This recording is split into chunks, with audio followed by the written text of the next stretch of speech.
имрӯз дар арсаи ҷаҳон бозии шохмодро хуб пазироӣ намуда, дар баробари дигар намудҳои варзиш бозии шохмод низ шӯҳрати беандоза дошта, дар тамоми кишварҳои дунё шуғли писандида аст. дар вилояти хатлон низ дастаи шохмодбозон фаъолият дошта, бо баргузор намудани мусобиқаҳо ва олимпиадаҳо оид ба варзиши зеҳнӣ метавон беҳтаринҳоро дарёфт кард. шохмод бозии завқовари рӯймизӣ мебошад. ин бозӣ яке аз бозиҳои қадимтарини дунё ҳисобида мешавад. аслан шохмодбозӣ ба сифати бозии зеҳнӣ маъмул буда, навъе аз варзиши фикрӣ байни ду бозингар арзёбӣ мешавад. илова ба ин шохмодбозон байни мардум баъзан бо унвони интеллектҳо ёд мешаванд.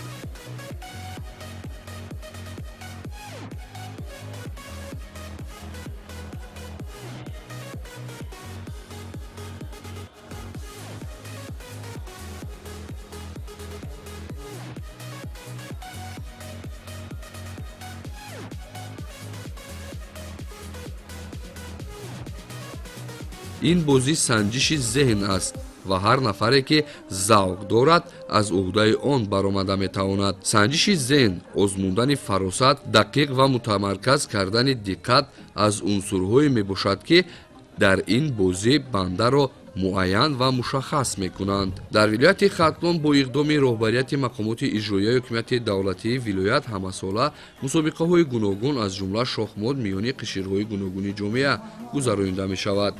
дар шаҳри бохтар мусобиқаи вилоятӣ оид ба шохмод барои дарёфти ҷоми раиси вилояти хатлон бо доираи васеи дӯстдорони ин риштаи варзиши зеҳнӣ баргузор гашт. ин тадбири варзишӣ бахшида ба ҷашни байналмилалии Наврӯз гузаронида шуд. дар маросими ифтитоҳи чорабинӣ масъулини мақомоти иҷроияи ҳукумати давлатии вилояти хатлон ва ташаббускорон ширкат ва суханронӣ намуданд. таъкид гашт, ки ҳамасола ба истиқболи санаҳои таърихӣ ва ҷашнҳои ватанӣ бо ташаббуси мақомоти иҷроияи ҳукумати давлатии вилояти хатлон ва раёсати кор бо ҷавонон ва варзиши вилоят мусобиқаи вилоятии шохмод барои дарёфти ҷоми раиси вилояти хатлон гузаронида мешавад. мояи сурур аст, ки ин ибтикори муҳим идома ёфта соли равон бахшида ба ҷашни байналмилалии Наврӯз доир мегардад. ҳамчунин гуфта шуд, ки шохмод ё шатранҷ яке аз кӯҳантарин бозиҳост, ки имрӯз дар саросари ҷаҳон ривоҷу равнақ ёфтааст. шатранҷ мусобиқаи зеҳнӣ ва як риштаи варзиши фикрӣ аст, ки аз варзишгар дониш, ҳушёрӣ ва ҳофизаи мустаҳкамро тақозо мекунад, ки ба ҳарифи худ ғолиб мегардад.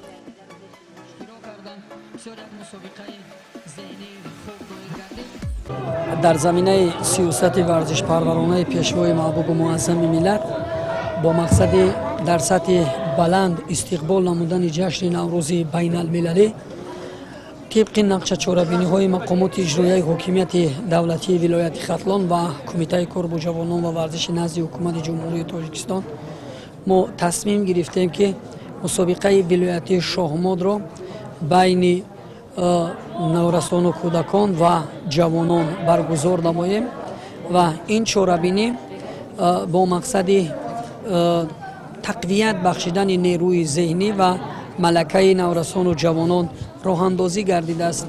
мо дар ин ҷо аз 17 шаҳру ноҳияҳои вилояти хатлон гурӯҳҳо бо ҳам омаданд, миёни ҳам рақобат карданд. беҳтаринҳо бо медал, ҷоиза ва тӯҳфаҳои арзишманди раиси вилояти хатлон сарфароз гардонида шуданд. ногуфта намонад, ки баргузории ин чорабинӣ аз як тараф барои рушди моликияти зеҳнӣ равона шуда бошад, аз ҷониби дигар барои рушди шохмод дар вилояти хатлон ва тақвият бахшидани фаъолияти гурӯҳҳои шохмодбозӣ дар муассисаҳои варзишӣ ва муассисаҳои таҳсилоти миёнаи умумӣ мебошад.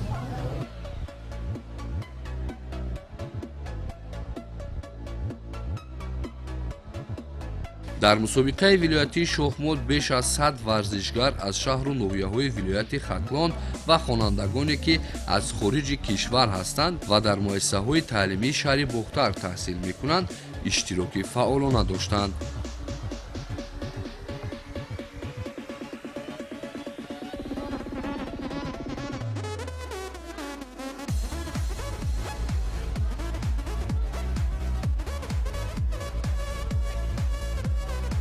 حدود 3 سال می شود که در رشته شهمات بازی کرده ایستادم و امروز در مسابقه ولایتی اشتراک نموده 2 تا رقیب خوب رو مغلوب نمودم.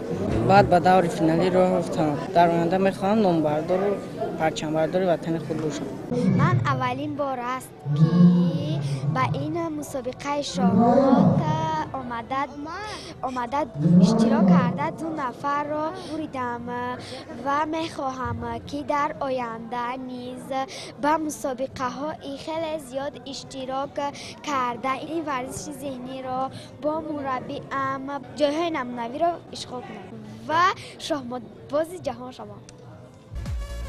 бояд гуфт ки бозии зеҳнии шохмот на танҳо тафаккури кӯдакону наврасонро ташаккул медиҳад балки ба рафтору кирдор ва гуфторашон низ таъсири мусбат мерасонад. онҳое ки дар мусобиқаҳо ширкат меварзанд бештар кӯдакону наврасон мебошанд ки ин аз рушди ин бозии зеҳнии варзиши шохмот дарак медиҳад. мақсад аз баргузории мусобиқа сайқал додани донишу маҳорати наврасону ҷавонон ва мустаҳкам намудани дӯстӣ ва ифтихор аз давлату миллати хеш мебошад.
امروزها مسابقه شهمات برای دریافت جایم رئیس ولایت برگزار گردید و ما مربی از تمام شهر نویا اشتراک کردیم.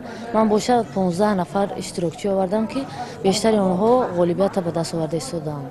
در آینده نیت ها هست که با از اینجا مسابقه سطحی جمهوری و بین المللی در اشتراک کرده سزاوار جایهای افتخاری شوند. از شاگردان ما 6 نفر ورزشگر راحت گرفتن به مسابقه جمهوری. باوری داریم که در آینده شاگردان ما در سطح بین المللی نیز سزاوار جایهای نمایان میگردند. дар қисмати тантанавии мусобиқа ки бо иштироки роҳбарияти мақомоти иҷроияи ҳукумати давлатии вилояти хатлон ва раёсати кор бо ҷавонон ва варзиш дар фазои тантанавӣ баргузор гашт, нахуст беҳтаринҳо мавриди қадршиносӣ қарор гирифтанд ва ба ғолибони ҷойҳои сеюм, дуввум ва ҷойҳои якум тӯҳфаҳо ва ҷоизаҳои мусобиқаи имрӯза супорида шуд. бояд гуфт ки чунин мусобиқаҳои вилоятӣ бо ташаббуси раёсати кор бо ҷавонон ва варзиши вилояти хатлон дар сатҳи баланди ташкилӣ гузаронида мешавад.